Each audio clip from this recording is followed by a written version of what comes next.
За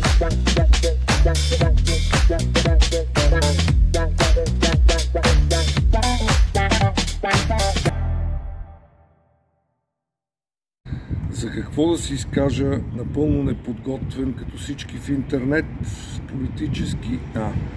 Като малък си спомням, моите бабо и дядо на село имаха овце.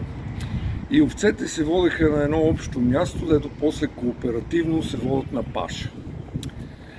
От стадата какво помня?